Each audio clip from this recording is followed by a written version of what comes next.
Hello and welcome to the Innovation Women Speak webinar series. My name is Bobby Carlton. I'm the founder of Innovation Women. Innovation Women is a visibility bureau for entrepreneurial, technical, and professional women. Our mission is to eliminate the all-male, all-pale, and often all-stale panels you see so often at industry conferences and events. We connect women with speaking opportunities, and we connect event managers with awesome speakers who just happen to be women. Innovation Women is so much more than a traditional speakers bureau. Event managers can search the database for free, and speakers pay just $100 a year to become a member. They get a profile on the platform and access to lists of speaking opportunities as well as a number of other cool benefits. As a speaker on our website, you can see how often your profile is visited. Speakers can also notify us to promote their speaking engagements, and event managers can easily create and store lists of speakers on the platform as they build out their event. If you'd like more information on Innovation Women, you can check out our website. For our webinar attendees, we have a special offer of 20% off your first year. It's like coffee money. You probably spend more visiting Starbucks. And before we move on, let's look at what's coming up on our webinar schedule. Our webinar series has a new theme every month. October's theme is cybersecurity. All of our webinar speakers are Innovation Women members. If you're interested in applying to be one of our webinar speakers, we post the call for speakers on our own platform. If you're already a member, keep an eye out for these opportunities on the site and in your weekly speaker newsletter. Before we get started with today's presentation, I encourage you to sign up for our next webinar. On October 7th, Avanti Desai will be presenting Cybersecurity Deep Dive and Discussion. Are you a target? Avanti will provide an overview of the current threat landscape due to both changes from COVID-19 and a distributed workforce. She'll discuss the real risks of being in the cyber world, both professionally and personally, and provide you with 10 steps on how to mitigate risk and increase your cyber health. You can register for this webinar in the Attachments tab. This is an annotated version of your screen. Below the video viewing window, there are tabs. The default tab is Ask a Question. You can type in a question or a comment at any point during the program. The Attachments or Links tab is where you see documents and links from today's speaker. And the link to sign up for our next webinar. You can download the attachments at any time during the webinar and from the recording. The tab called Rate This helps us determine what you like. We read all the feedback. And you can also enlarge your screen to view it in full screen mode at any time. If you need audio help or the screen gets frozen, feel free to click on the Help button at the bottom of the screen. Today's webinar is being recorded, so if you'd like to view this webinar again, you will be able to. We will send you a link after the webinar. And now on to today's presentation. With us today, we have Suzanne Evans. Suzanne is a New York Times bestselling author who went from secretary to multi-seven-figure CEO in just 3 years. She's known as the tell it like it is, no fluff boss of business building. Her work blends business, strategy, lifestyle, and storytelling in a way that allows people to build businesses that shape the world to be a better place. Along her journey, she has hit the Inc. 500 and 5,000 for 5 straight years, been featured in Forbes, won countless business awards, and wrangled a toddler to be almost civilized. For those listening, please note you can ask a question at any time, and this webinar is being recorded for future playback at your convenience. We are so excited to have you join us here today. Suzanne, I will turn things over to you. Thank you so much, and I am delighted to be here. Hello, everybody. Happy Friday. I was just sharing before we got started that I am in a rainy, gloomy North Carolina. It is not usually like that, but here we are today, but I am excited to be with you, and I love that the premise and the very foundation of this organization is about visibility, and it's what I'm going to be speaking to you today about, because visibility truly is everything right now. We had very quickly, around March 12th, the rug pulled out from most of us in the normal things we did to get stages, to get attention, to get visibility, to get clients, to get customers, to make money. Everything we were normally doing was turned on its head. And we've had to reinvent ourselves. We've had to pivot. We've had to reimagine how we do things. We've had to look at things in a different way. And I'm going to be really upfront and honest with you, because I'm a tell it like it is kind of speaker and trainer. Most people are failing at this. They are failing at taking on virtual stages, commanding those stages, winning those stages, and using the opportunity that we are all living in right now to get more clients, to make more money, to book more gigs, and to be seen as an expert. And there's a place for pros to step into an amateur world, and I want to walk you through that today. So I hope that's something you're interested in. And I'm somebody who as a child, at 4 years old, needed a lot of attention. And I still, at 46 years old, need a lot of attention. So I would love to know you're with me, and that is something that could benefit you, that you could use today. And if it is, where you can comment and you can put questions, just give me a hell yeah or an amen, whichever suits you. A hell yeah or amen, because we're going to go to virtual stage church today, and I'm going to walk you through exactly who you need to be, what you need to be doing to get booked, to get paid, to get seen, to get visible, and to engage a virtual audience. It's harder, it's more difficult, but I'm going to walk you through it step by step. Awesome. So I'll start with this slide, and you see here, this to the very far right was my life pre-COVID, right? I had a terrific life where I got to travel where I wanted to travel. My son he's 4 years old. He's been to 7 countries. We have a terrific business. And of course, now most of us are slightly stuck at home. And it's all right. It's an opportunity. And I want to teach you how to seize that opportunity today. I'm seeing the hell yes and the amens come in. Please get your fingers limber, because I'm going to ask you to type. I'm going to ask you to ask questions. I'm going to ask you to engage, because what I'm also doing right now is training you to be a better presenter.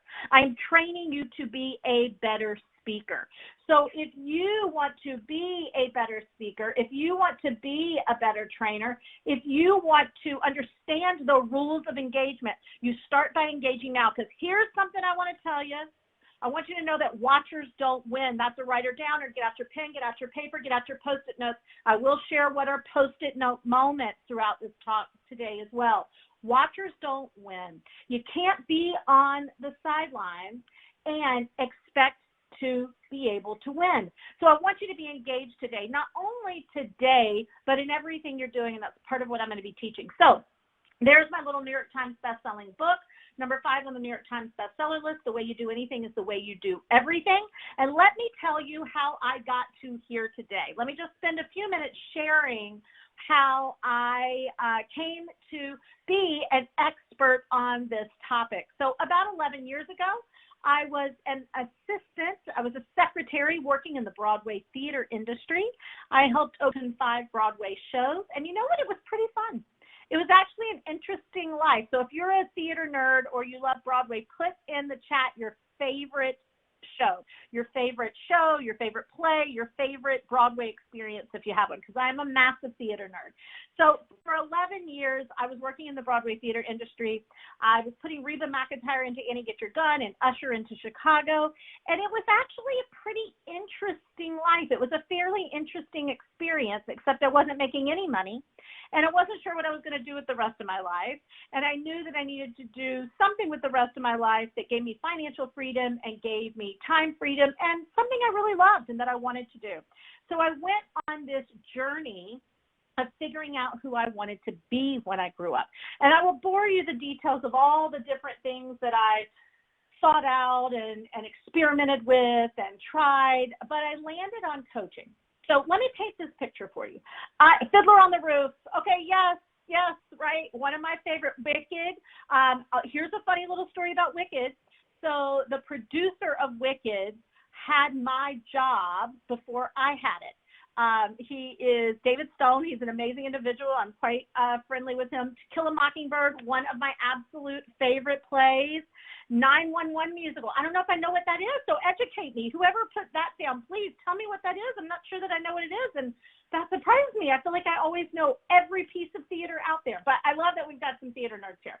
So let me paint this picture for you. I'm working 60 hours a week in a day job, 60 hours a week in a day job, and I decided to start this kind of side hustle, and I decided to start a coaching business. And again, for another event and a glass of wine, I'll tell you how I landed there. But I decided to start this side business. And the bottom line is that I did what every great entrepreneur or speaker or small business owner or person kind of getting ready to start up. I waited to start, to get ready, to almost be ready, to wait, to kind of get ready, to be almost ready to start my business. And I've been doing this for several months and kind of playing at getting things going. And as I was playing at getting things going, I was procrastinating and I was a little afraid and I was a little scared. But we're opening Sweet Charity and it had been a big problem. So tell me in the chat here if you worked in corporate America at some point. Maybe some of you are working in corporate America right now. Or maybe you have had a job in corporate America previously, but let me know if you've ever had a job in what would be kind of considered corporate America. Oh, and somebody said it's called Come From Away. Come From Away is a great show. So yes, now that makes sense to me. So we had just opened Seussical the Musical. It had closed to a tune of a $12 million loss. And with that $12 million loss, we walked in one morning and they had taken our snacks and sodas away. And the reason I ask you if you've ever worked in corporate America is because you've probably seen or heard about this experience before where you work in corporate America and all of a sudden you show up one day and they like take the snacks and the sodas away and you're just left with a water bubbler. Yeah, somebody said pharma. You get this, right? And that's what had happened. So we had a rough year with that show. So we're opening Sweet Charity. Christina Applegate is starring in Sweet Charity. And she had broken her ankle in Detroit, and she had broken her attitude in Minneapolis. So this was a hard show for us to get into New York. But we were finally there. And we were doing something called wet tech, which is, if you don't know what it is, it's kind of another word for dress rehearsal. And so we're in dress rehearsal, and I've been trying to start to maybe get ready to start this business. And so I'm sitting on the third row. It is really late nights. We're trying to get through the evening. And if you know anything about the musical Sweet Charity, there's this amazing number where all of the women come rushing to the front of the stage, and they sing, "There's got to be something better than this. There's got to be something bigger to do. And when I find that something better to do, I'm going to get up, get out, and go live it." And I thought, shoot, they are singing to me, right? I knew in that moment, I was like, I'm an evolved woman. I DVR Oprah. First you get the whisper, then you get the tap on the shoulder, then you get the 2x4. And I was like, guys, I got to start my business. And so I did. I launched my business the very next day out of fear and anxiety and overwhelm and that I had to get this going. And long story short, I used speaking to grow that business. I was still in a 60-hour weekday job, and I built that business to 6 figures in the first year, all off of speaking. I was still in the day job. I then grew that business to $250,000 the next year, still while working a 60-hour-a-week day job. Now, at some point I got smart. I was making a lot more in the business than I was the day job.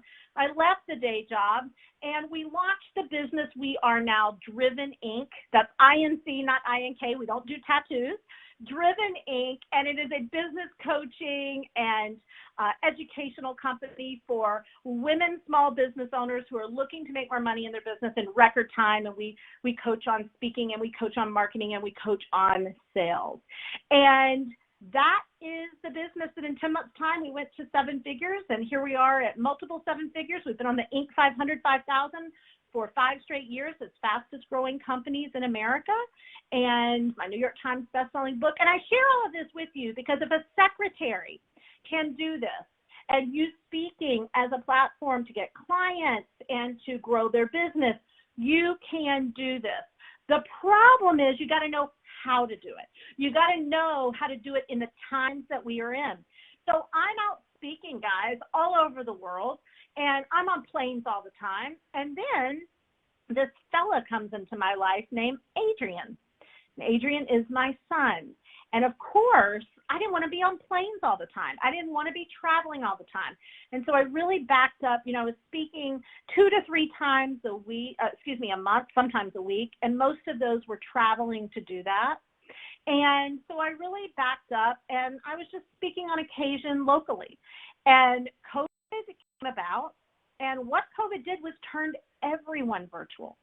And so I went from speaking a few times a month, now I'm back to speaking 2 to 3 times a week, and in some cases 2 to 3 times a day. This is actually my 3rd speaking gig today. And so I want you to know there's an enormous opportunity right now. Because the world has gone virtual, you have an incredible opportunity to get booked, to get gigs, to get clients, to get customers, to get paid. But you have to understand how virtual is different than in person. And those are the steps I want to walk you through today, called my BOSS method, BOSS. So write that down. Somebody put it in the chat or the question so people can see that. Write BOSS. And I'm going to walk you through all of these 4 steps of really taking a virtual stage and turning it into opportunity, turning it into revenue, turning it into clients, customers, and profitability. So I'll start by just sharing what I think is going so wrong for so many people, is that there was a panic, right? There was kind of oh my gosh, what do I do next? And what happens next? And I'm going to just do what I know how to do, but I'm going to try to do it virtually. And as opposed to really kind of transitioning and transforming, right, a virtual platform and a virtual speech, everybody just tried to kind of do what they were already doing. So that doesn't work. And so what ends up happening is you may get more opportunities, but you get less results from those opportunities. So I want to walk you through how to get more opportunities and more results. And this is the BOSS method. So let's start with the very first piece of this, which is the B, right? This is the B, and there's 2 elements to this, and I'm going to talk you through and walk you through and coach you and teach you all of these. Go pro to all of the amateurs, and then there's a Google formula, and I'm going to walk you through this Google formula. So most people are not like the amazing organization that we are with today, who are virtually savvy, and they're delivering things virtually, and they've got platforms, and they're making it easy for you, and they're supporting you. Most organizations, associations, clubs, and meetings are in-person organizations that actually don't use that much, don't do that much virtually. And so when this happened, groups went into 3 categories. They either did nothing and said, we're canceling our meetings, we got to figure this out, so we're stopping, or they were very savvy and they were already virtual, or they were able to shift to virtual very quickly. And then the other group kind of started piecemealing and Frankensteining some virtual things. And so what we immediately did was we said, let's go be pro to all of the amateurs. So we reached out to small groups, clubs, meetings, associations, organizations that we knew didn't really have the resources or the bandwidth or the virtual knowledge. And we said, hey, we'll step in, we'll help you run your meeting. We'd like to be the speaker for it. And we did this in March and April probably 30 times for different organizations. They didn't have any of the means and the resources to go virtual, but they had people who still wanted to meet. And so we were able to get in front of those people. We were able to speak to those people. We were able to move those people into being clients and customers. So I want you to take this statistic down. And if this statistic blows you away, put OMG in the chat. If this statistic blows you away, put OMG in the chat. In North America, there are 7,000 meetings a day that require a speaker for them. I'm just going to say this again. I want you to write it down, and if that stat blows you away, I want you to put OMG in the chat. There's 7,000 meetings a day in North America that require a speaker. Now, some of those clubs or groups are 20 people meeting over lunch, and some of them are regional conferences or national meetings that are having 300 people, 500 people, 5,000 people. It's all different scope, scale, and size, but 7,000 meetings a day that need a speaker. And you don't need 7,000 of them. You need 3 or 4 a month. Now, here's a little math for you. If you would like to have a 6-figure business, you can do that off of, okay, somebody didn't put OMG, they put OMFG. You're all in. I like it. Whoever was saying that, you get it. Yeah, it blows me. Listen, I know the stat and live by the stat, and it still blows me away. So knowing that there's the 7,000, meetings a day, it is up to you, right, to book them. So here's the math for you. You can build a 6-figure business off of 2 speaking gigs a month. That's exactly how I built my business, and it's how my thousands of clients build their businesses to 6 figures. If you want a multiple 6-figure business, 3-ish speaking gigs a month, you can run and operate a 7-figure business in the expert field, in the tech field, in the coaching field, the consulting field, the wellness field, the whatever industry you're in, with about 4 to 5 speaking gigs a month. And then you'll actually need less of them as you grow your database and as you get more exposure.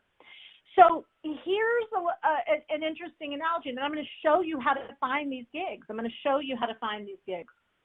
So years ago, Jim Rohn, hopefully a lot of you know him, a very famous speaker and coach and thought leader. Jim Rohn was making a speech, and he said that he built his empire off of 3 speaking gigs a week.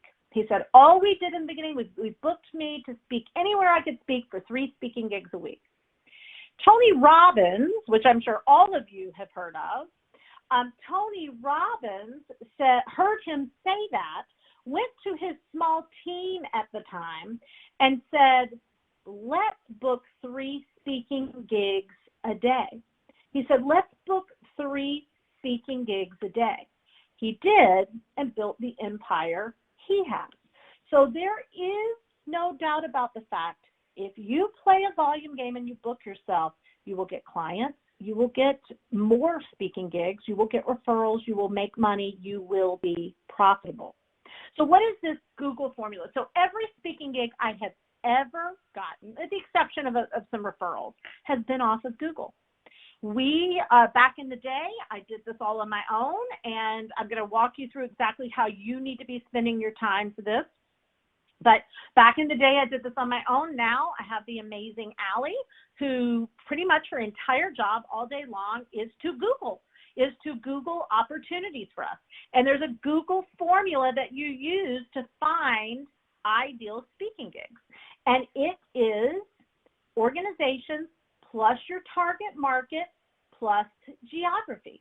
Organizations plus your target market plus geography, right? So let me explain what that means, right? What that means is that you literally go into Google and you put in synonyms of organization. So organization, event, conference, workshop, club, group, meeting, whatever.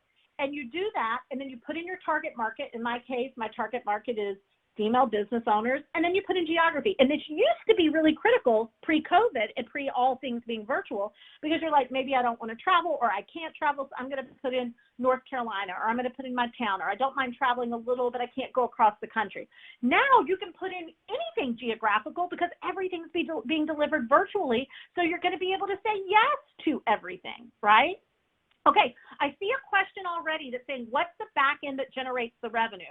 That's the last S in the boss method. So hang tight with me, whoever's asking that question. I'm going to fully answer it for you, and we're going to walk you through it. So you keep changing these up. You change out the word organization with association with club. You change your target market. I don't mean literally, like I might say women business owners. I might say female entrepreneurs. I might say women entrepreneurs. I might say entrepreneurs. I might say business owners. I might decide to then put in an industry. And then the geography is obvious. You can put in, regional geography. You could put in Chapel Hill, North Carolina, Southeast. You do this for 2 hours a week. You do this for 2 hours a week, you will get so many hits and so much opportunity, you will never be able to reach out to it or fulfill it in this lifetime, ever, ever, ever. Thousands and thousands and thousands of opportunities, right? But here's what most people do wrong. They go out and they try to book themselves, right? They just go out and try to book themselves, and then they get frustrated and upset and overwhelmed. They're like, nobody's responding, or I'm not getting booked, or why isn't this working? Because you're doing the reach out before the research. Can you write that down, please? You're doing the reach out before the research. It's the wrong order.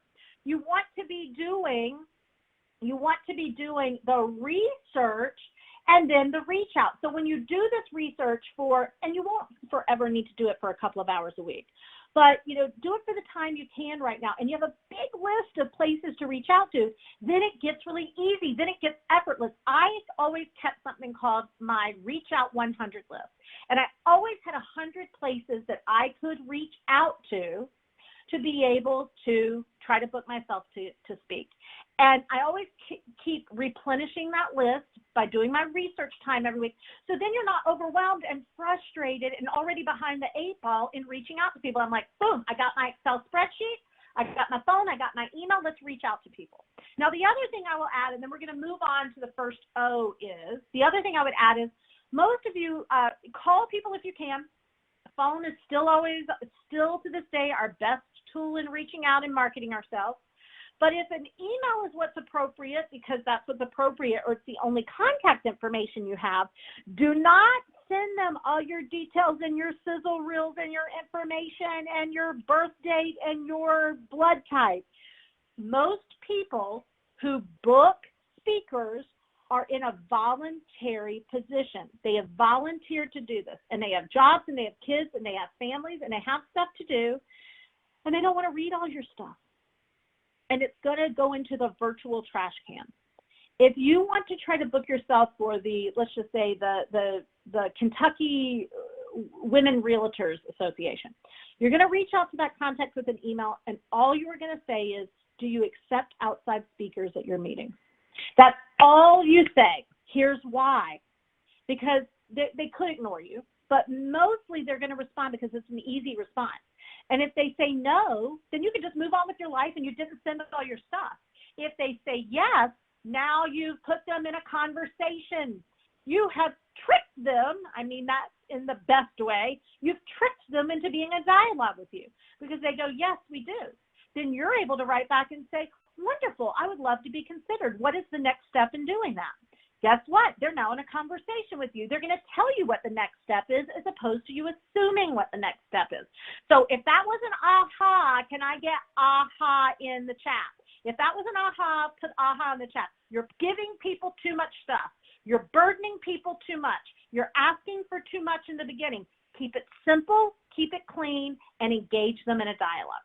So that's the booking. And guys, this BOSS method, I could talk on it for 3 days. I'm just kind of giving you everything I can in the time we have. But that's some tips on booking yourself virtually. Let's move to optimize, which is the second one here and the O, right? Optimize. So most people are creating talks, and they are delivering talks based on the content that they want to deliver, right? They're basing it on I would really like, this is what I teach, or this is what I speak on, or this is what I present on, and I want to deliver this, and I want it to be a nice talk that people enjoy, right? That is like your death in speaking. You have to reverse engineer your talks. You have to reverse engineer your talks for what your intention is and what you want to get out of the talk. So I'm going to use this talk I'm giving right now as an example. As an example, I want you to do a few things in this talk, and I want you to get a few things out of this talk. I want you to go, wow, she's got a lot of great content. She knows what she's doing. She's built a multiple seven-figure business. For myself, in the last 8 years, I've done $50 million speaking just in the last 8 years. And I want you to go, God, I got nuggets, and I want to make sure I stay connected to her and attached to her. The second thing I want you to do is take action. And at the end of my talk today, I've got something that I'm going to share with you that will take everything I'm talking about here today in a deeper, more specific way. So I want you to take action. I want you to walk out the door with me. I want you to walk down the street. I want you to walk down the virtual street with me. I'm not here just to educate you. If I educate you and I leave you, I have left you worse than I found you. Let me say that again, everybody. My hands are in the air because this is an amen, aha moment. If I educate you and then leave you, I leave you worse than I found you because I haven't given you a next step to take. My goal in my speaking is to leave people better than I found them. Is to leave people better than I found them. So if I want to leave you better than I found you, I want to say, hey, here's everything I can tell you right now, and here's how you can get more. Here's how you can learn more. Here's how you can do more. Here's how you can know more. Here's how you can grow more, right? Here's how you can grow more. And so to optimize every virtual opportunity you have, you want to make sure that you are reverse engineering your talk. That's number one. 4, the action you want people to take. Number 2 is you better figure out how to be interactive virtually. It is not easy. It is a challenge. What I am doing with all of you right now and having conversation with you and asking you questions and making you think about things and writing things on a Post-it note, all of that is interaction. And there's 3 types of interaction that you want to make sure you are engaging in. Talk, type, and touch. In the virtual world, these are everything. Talk, type, and touch. I'm going to walk you through each of these.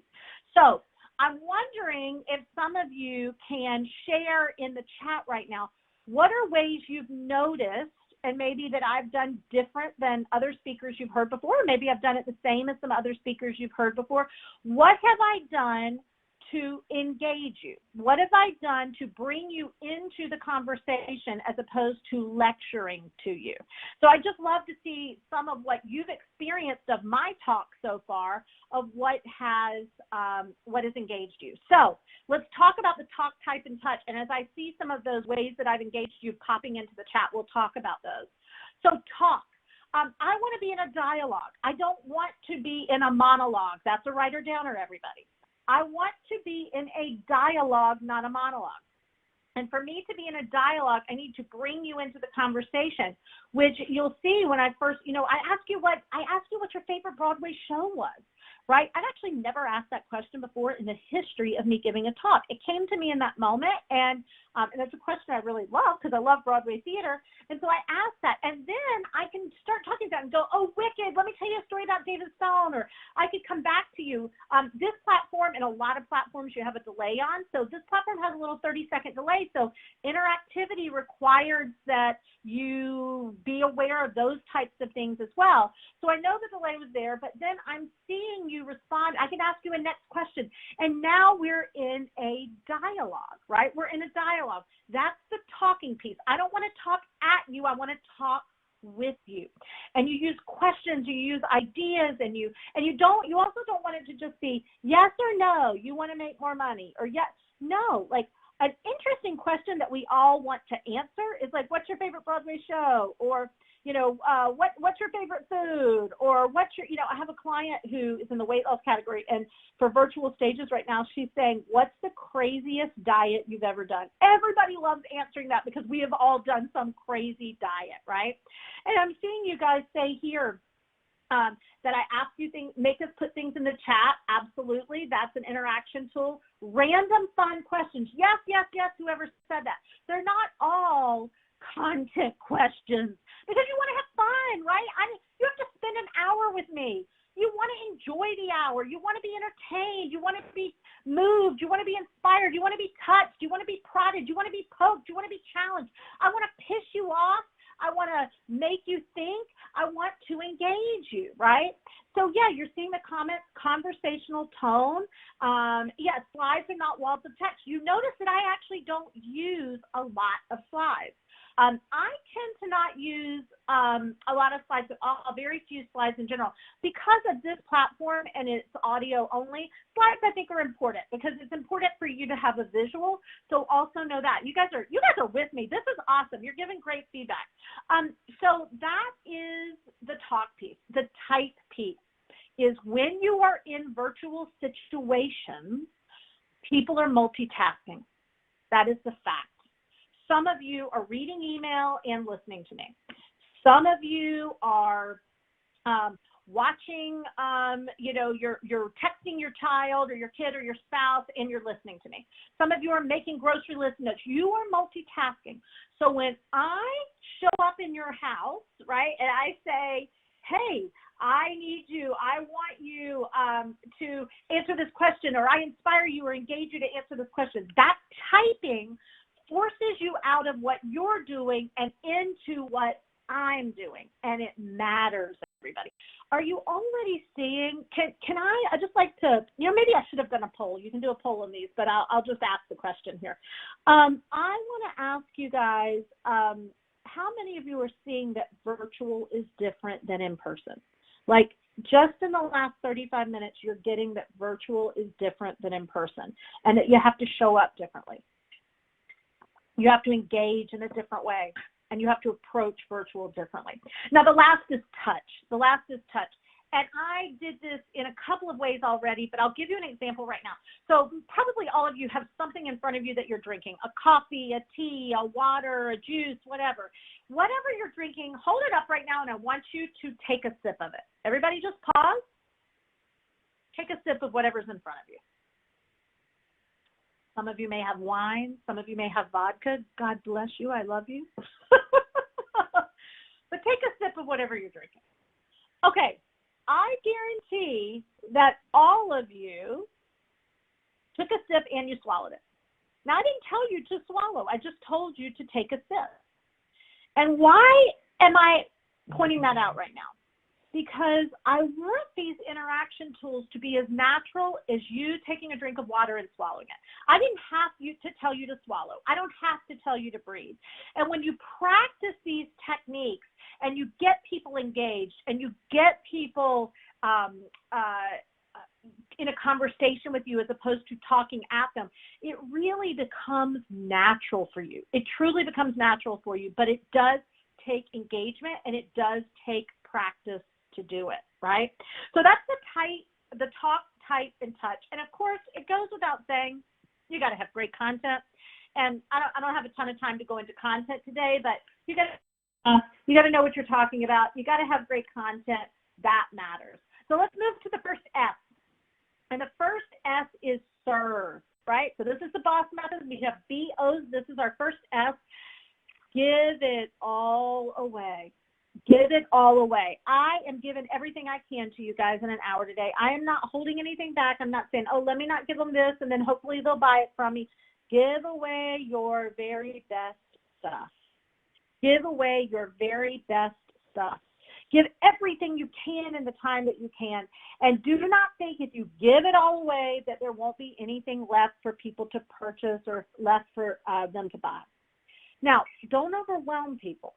I like for you to think of the buffet method, right? I want you to think of this as a buffet method. And that means that I'm giving you a nice buffet and you're choosing the nuggets that you can take in right now. It's also really important when you're delivering content. It's really important that you have things that people can implement immediately. I really tried to make sure that there was 3 or 4 points in this talk that you don't need help, you don't need a coach, you don't need extra support. You're like, oh, I could just change that and that could make a difference for me.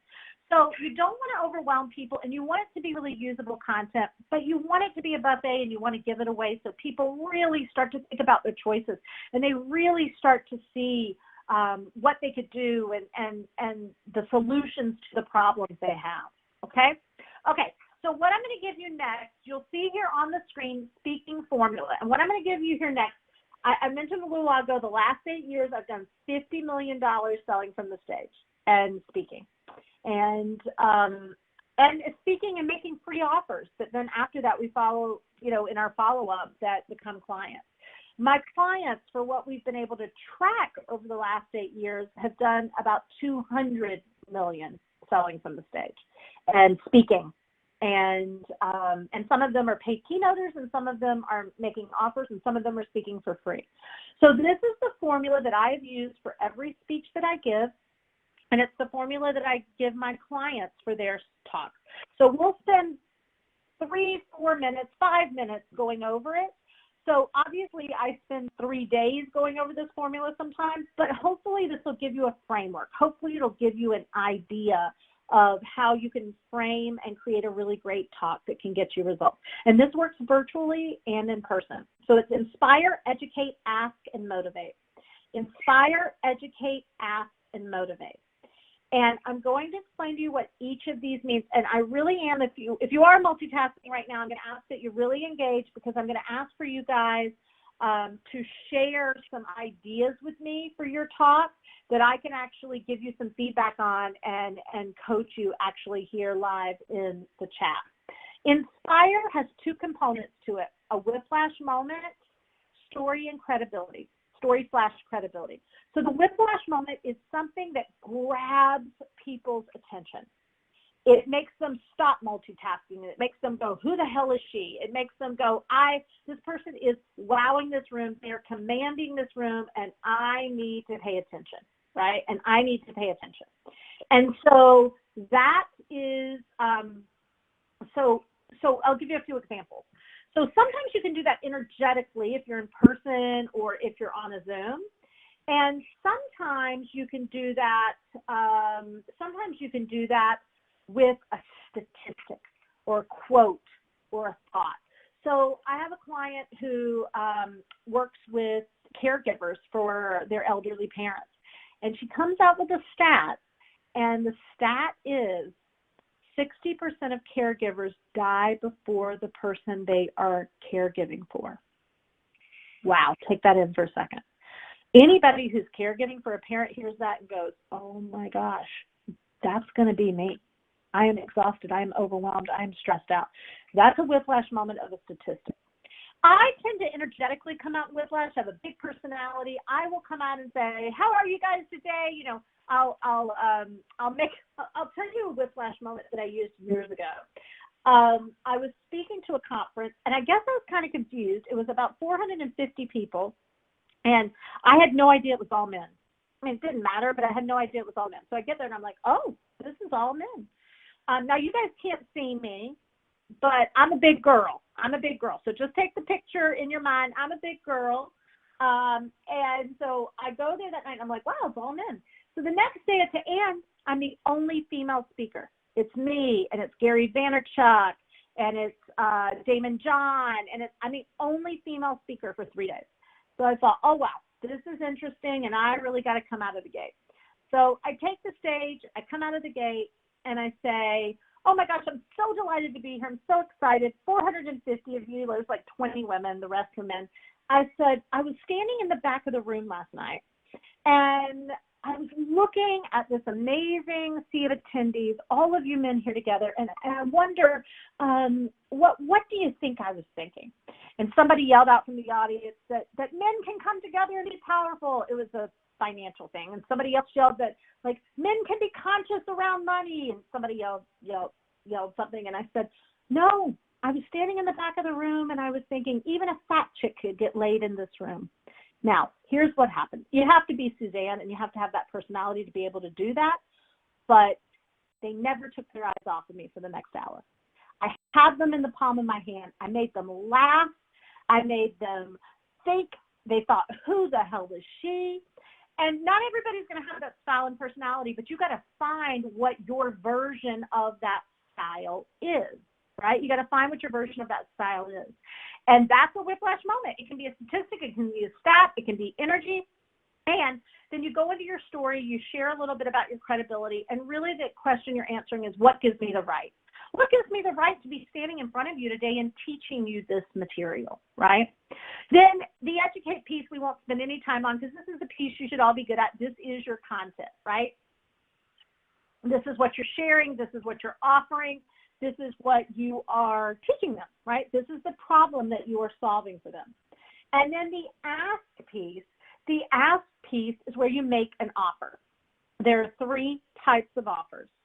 There is a free offer, there is a paid offer, and there is an action offer. There is a free offer, a paid offer, and an action offer, and we will walk through all of them. Free offer, paid offer, and action offer. A free offer is an offer in which you get to this point and you share a free resource. They can sign up for a webinar with you. They can sign up for a consulting session with you. They can get a checklist from you so that you're moving them onto your database. You are giving them some type of action that doesn't cost them anything, right?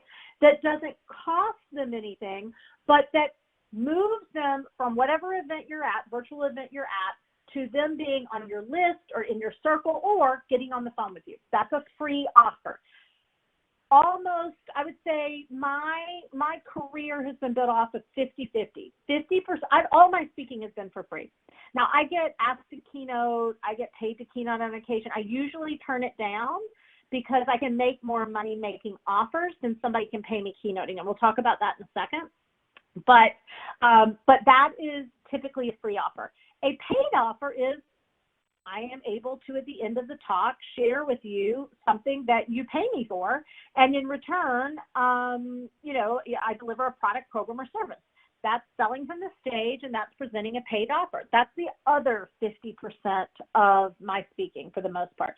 So 50% is I make a free offer, and in follow-up and later, we offer you something, and then the other 50% is making a direct paid offer. The last is an action offer, and if you were a keynoter, this is going to fall more under you. Sometimes, on occasion, we have speaking gigs where people say you cannot make an offer at all, and so this type of offer is typically going to be like encouraging the audience to take some kind of action step in their life, right? Motivating them to do something, but also making sure they know how to find you. Making sure they know how to find you, they know how to get in touch with you, and they know how to connect with you, right? So that's the ask piece of this. And then the motivate piece of this is getting them to take that action, giving them a reason to take that action now, giving them a reason to take that action now.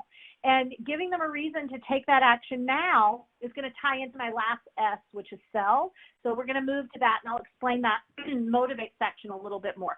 So can I get a yes from you guys if you're getting value from this, if you're having some ahas, if this is some stuff that you can implement immediately? Like I said, from 4 years old on, I just needed a lot of attention. I know I should be in therapy.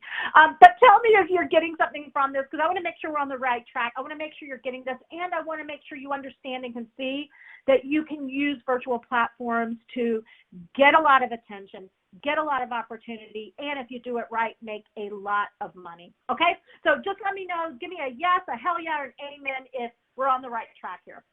The last S is sell. The last S is sell. And there's really 4 tips I want to give you on speaking and selling. And when I say selling, that's whether you're making a free offer or if you're making a paid offer. It doesn't matter if it's free or paid. Remember, you have to sell free things.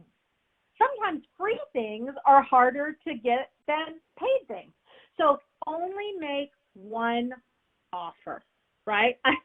Somebody just said, isn't this talk therapy? You know what? I do feel like I've spent my life on stage in front of people working out my problems, whoever said that. So absolutely, right? Absolutely. So you want to make one single offer. A confused mind always says no. And when you're making multiple offers, whether it's, hey, you could get this thing free or this thing free, or you're saying, oh, you could join me for this $97 or this $9.90, it's confusing. A confused mind always says no. So always make one offer. Always have special pricing. Now, this is something I'm going to make you guys jump in, and sorry, I just moved the slide. I've forgotten to. Always offer special pricing, and this is something I'm going to make you guys jump in the chat and tell me, do you love a deal? Tell me if you love a deal. Tell me if you love to get more than you've paid for. Tell me if you love when your favorite place is having a sale. Tell me if you love when you go up and you think you're going to pay $50 for something, you find out it's $38. Tell me if you love a deal, because what I know for sure is the world loves a deal. The world loves a deal. And so you always want to have special pricing if you're making a paid offer, right? You want to say, and it needs to be in integrity and with honesty. And it is, right, like this, for this group, I wanted to create something special since I was invited here to speak for this group, because there's going to be a lot of you coming in at one time. I was able to offer a bit of a discount to the price, right? You always want to offer special pricing. Number 3 is you want to create FOMO, fear of missing out, FOMO. You want to create FOMO. Here is Harvard did a entire review on sales psychology. One of the things they uncovered was people will more often buy for fear of missing out than they will buy because they want something. Let me say that again. Quite often people will buy more from fear of missing out than that they actually really, really need and want something, right? So you need to create a scenario where people don't want to be left out and they want to jump in, and they're raising their hand and they say, take me with you. And how do you do that? Well, I want you to write down my definition of sales. My definition of sales is the transference of inspiration. I've never sold a thing in my life. I've never sold a thing in my life, because I know that if I get you inspired, if I get you excited, if I get you knowing you can do this, it is easy. You can book stages. You can sell from stages. You can get paid to speak on stages. We are in a time right now in this world where it is chaotic and it is hectic, and there is crisis and there is pain and there is hurt and there's challenges. And this is the opportunity for you to step up and say, yes, I can solve your problems. I can help heal your pain. I can give you some solutions. I can help move you through this. I can get you to the other side. I can make things happen. Then you will never have to sell anything, because you will simply have to transfer your inspiration to your attendees, to your audience, and they will naturally want to come with you. So you want to have some bonuses and some limiters. That's just a tactical side to this. What does a bonus or a limiter look like? A bonus is, hey, if you join me today, you're also going to get this. So that's getting more than I paid for. So people love that, and it's exciting. A limiter puts urgency on it and puts a time frame on it, right? It puts urgency on it and it puts a time frame on it. And it's like a couple of examples. It might say only for the first 9 of you. Or it may be only for the, only until 2 o'clock today, or only by the end of this conference. You want to put some kind of limiter on, because here's the truth of the matter. None of us do anything until it's the last minute, and we have to do it. Even buying things that we're excited about, right? So you always want to have some type of limiter and some type of urgency bonus. So, guys, that's the BOSS method. That is the BOSS method. BOSS. BOSS. You can do this, and you can use virtual opportunities. And I want to help you get there faster, right? Success loves speed. So let me help speed you up, and I've got a great resource for you. And this is our virtual stage challenge. And we're going to be doing a virtual stage challenge where I take what I've been doing with you for the last 50 minutes or so, and I teach it over a course of 5 days.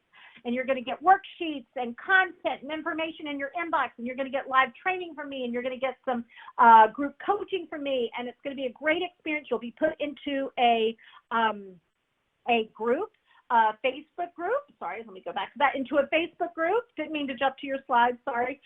Into a Facebook group so you can have live interactive coaching from my entire team. And this is completely free. It's completely free to you.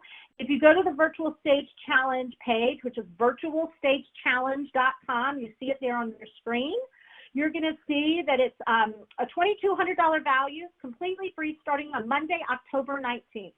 And in this challenge, we're going to learn how to find and book most lucrative virtual speaking gigs, scope out your audiences, become the in-demand go-to expert, maximize your lead potential, maximize your revenue potential, and the strategies to follow up that make you money, right? We also got some fun prizes, like the most active people are going to win gift cards and Amazon Echo speakers and ring lights and microphones, and you may even win the opportunity to actually be a speaker on one of my stages. I do multiple events a year with hundreds of people, sometimes thousands of people in attendance, and you may even win that as well. So it's completely my gift to you. If you got something out of today and you go, I would love to continue this, I want more of this, I want to go deeper, spend 5 days with us in our Virtual Stage Challenge, totally free, but you do have to register and you do have to opt in. And here's what I'm going to do, because I want to exemplify a limiter and a bonus, right?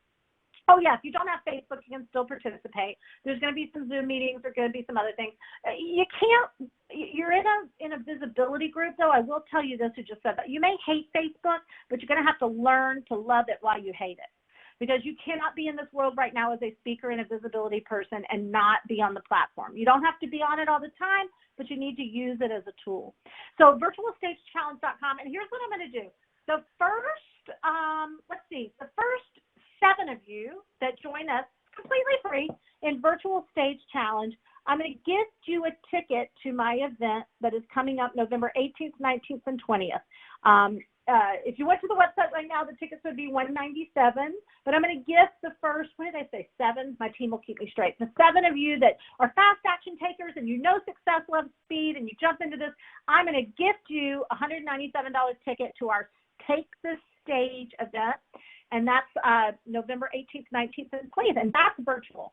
And that's where we really go deep. It's a 3 full-day conference on speaking. Somebody said 5 full days. No, it's content every day. You're not with me all day long for 5 days. This is not an event. It's a challenge. So even if you can't be there live for when I'm doing the teaching or the training, they're always recorded. We have a Facebook group. We have the content coming to your inbox. So this is about 30 to 45 minutes a day of training with stuff in your inbox and all that good stuff. So if you're the first 7, you're also going to spend, and that will be 3 full days with me, November 18th, 19th, and 20th at our Take the Stage event. So hopefully you got to see me exemplify some of what I taught today through a limiter, through a bonus, and things like that. So that is me. That is it. And I'm so delighted to be here. And so I'll take the time I have left, just a few minutes, to answer any questions you have. I know there's a little delay here, so while you're getting a question. Actually. Oh, yes, sorry. Hey, go ahead. Hey, Suzanne, we actually already have a couple questions. So one of the folks has left a question that basically said, what is your biggest challenge in this whole virtual world? Being able to do it all, because the opportunities are so huge right now. I could literally work 24 hours a day. We could book me to speak 4 to 5 times a day. Yeah. I understand that one. Yeah. And so it's, yeah. Go ahead. No, sorry. I didn't mean to interrupt you. Go ahead. Nope, not at all. There's another question, and somebody asked a question that I was thinking about as well, which is, what do you personally do if you're unmotivated? Oh, you know, it's so funny. I love that question. So I just did a Facebook Live on this morning because I was talking about what if you're unmotivated to do Facebook Lives, but the same thing would apply to speaking or, you know, or working in your business that day. And I have 3 types of Facebook Lives that I do. And you can apply this to anything in your business or into speaking. I have flow, forced, and fixed. So flow is when everything's in flow. You are motivated. It's like the talks you want to give and the content you want to deliver and all of that. Forced is I ask my community and my target market and my followers, what do you want to hear from me today? So forced content is when you don't really feel like doing it, but you put them on the spot and they tell you what they need, and you really are just into, it's almost like your talk becomes answering a question. And then the fixed is, if I turn to my right now, I have a little inbox on my desk that has a bunch of one sheets of paper with bullet notes on it. Every time I give a talk, every time I do a Facebook Live, every time I lead a webinar, and I have my little bullet notes, I put it to the side so that I can repurpose it later. Because here's the deal. You can't be in business, and you can't be in the business of visibility and not feel like doing something. The truth of the matter is some days you don't feel like doing things. So you have to have backup plans of content and systems and talks already in the can. So even when you don't feel like doing it, you've got the material to show up and put a smile on and do it anyway. Great. We have another question here. One of our attendees says, I'm on the fence of targeting men and women or women only. What advantages do you find to marketing to women only? It's an interesting question that we talk a lot about when I'm strategizing and coaching people. I have found that the advantage, I don't market to women only, first of all. The majority of my client base is women. And I think the way to answer the question is just for you to understand what target market actually is. Target market is not necessarily who you coach and work with. We have a ton of men in our program. Your target market is actually who you spend your marketing time, dollars, and energy on. So if you open my portfolio, you might go, okay, she's more women. She's 60, some years 65% women, but I'm 35 to 40% men. And so it's not necessarily who you'll end up working with. It's just where do you put your marketing dollars. So anytime you narrow down your market, you're able to spend less money and spend less time because they're easier to find because they're already in groups and meetings and associations grouped into that category. So it just makes it easier. Okay. We have another question here. How do you make it simple to put together all the pieces, talk, advertising, social media, free and paid offers? It is not simple.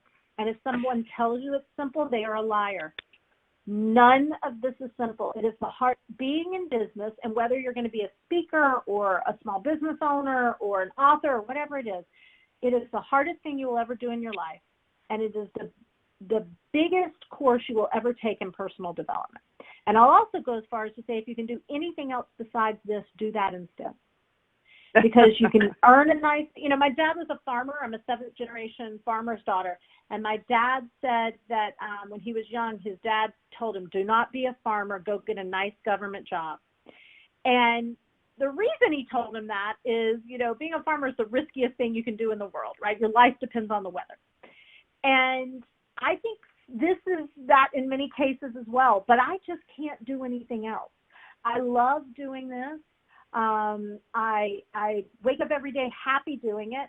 And if you can be happy in the hardest thing you've ever done, then this is perfect for you. But it's not simple, but it doesn't have to, you don't have to suffer. Let me add that.